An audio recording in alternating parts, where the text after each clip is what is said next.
Түркістан аграрлы аймақ, әлімсақтан солай. Жер көлемі 117,3 мың шаршы шақырым. Жер емген 2 миллион халқы бар өңір 9 жолдың торабында тұр.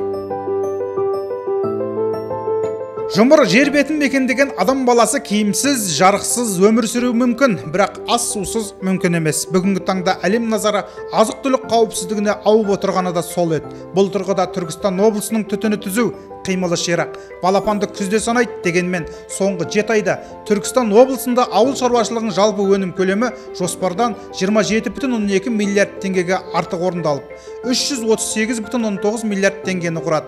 Ал нақты көлем индексі өткен жылдармен салыстырғанда плюс 4,4%-ға ұлғайды. Жалпы Түркістан өңір бойынша ауыл шаруашылық біздегі өте қазір даму үстінде. Осы мына 7 айлыққа салыстырған қарағанда, былтырмен салыстырғанда 65 миллиардқа артығымен орындап, осы мына 7 айлық көрсеткіш 339 миллиардқа жетіп отыр. Яғни бізде мынау нақты көлем индексі деп саналады, 104,4% болып, мына республика көлемінде қазір бірінші орында келе жатырмыз. Нақты біздің үлесіміз мына республика бойынша 14,2% құрайды.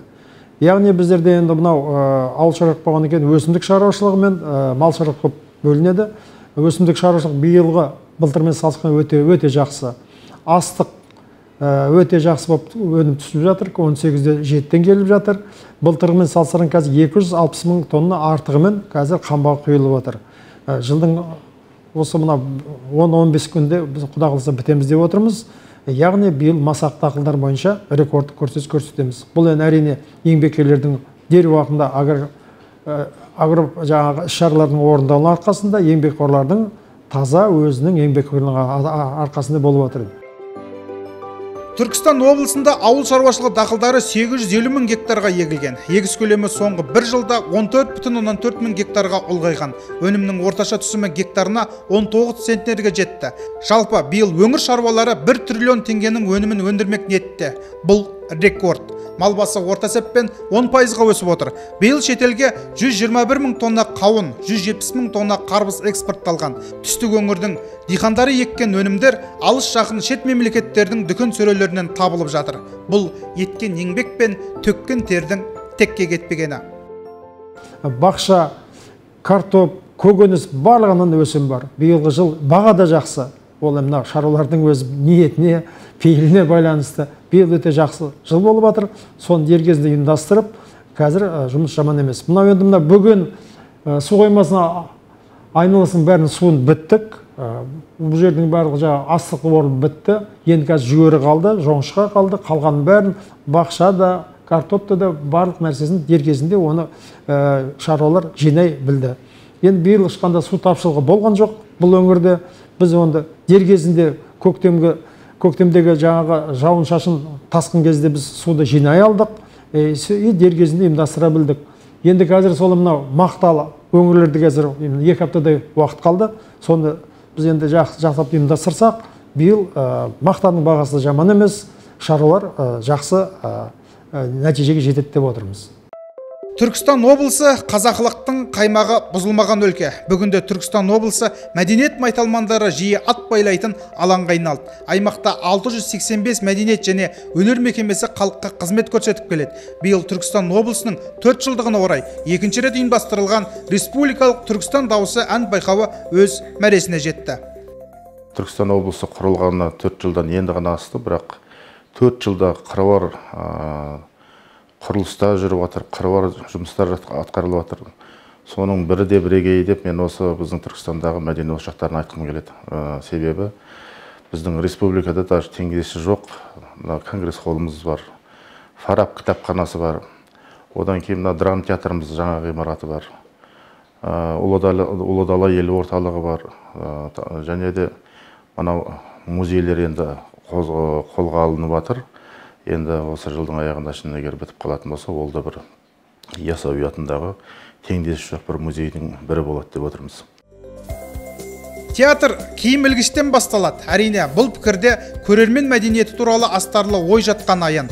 Мәдени рухани құндылық, эстетикалық тәрбиені де осы театр сахнасынан ұғынасыз. Сондықтан да болар театр өнері саф өнерге баланады. 2022 жылдың 7 айында облыстық 3 театрға келген көрермендер саны 15%-ға артқан. Мәдени іс-шаралардың мән маңызын Әзімхан Қойлыбаев айтсын. Ғимарат бір бөлік, ал ішіндегі өткізіліп жатқан іс-шарада ол тіптен бөлек деп айтсақ болады. Театрға келетін болсақ, республикада жоқ қазіргі бір қойылымдар қойды. Бөртенің өзі биыл ең үздік спектакль атағына ие болып отыр.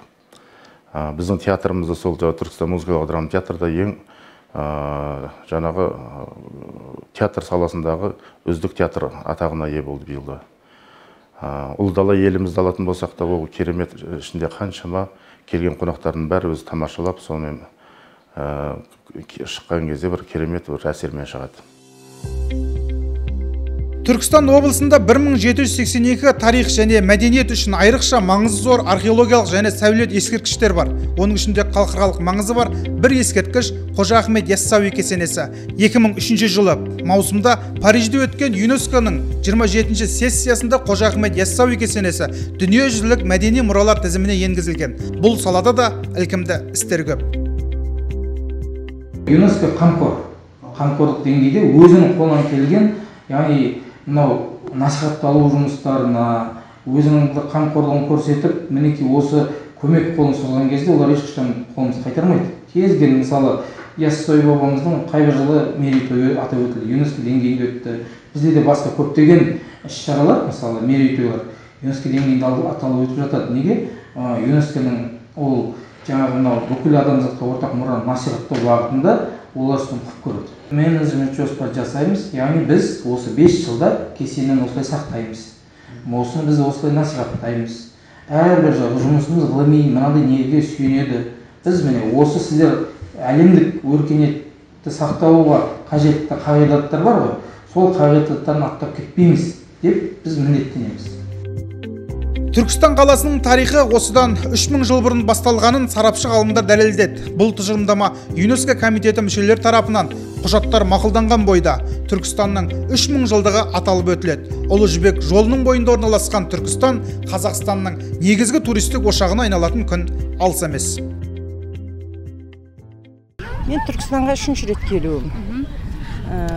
Енді бұл жолы арнайы бала-шағаммен келіп, Түркістан қаласына өте керемет әсер алып, бала-шағаммен өте жақсы болып, көңілді күйде қайтайық деп жатырмыз. Тараз қаласынан келдік. Тағы да 5 жылдан кейін бұдан да басқаша болады деп ойлаймын. Рахмет біздің үлкен ауылдағы басшы аға аталарымызға, Түркістан халқына, қонақжайлылығына өте керемет әсер болып жатыр.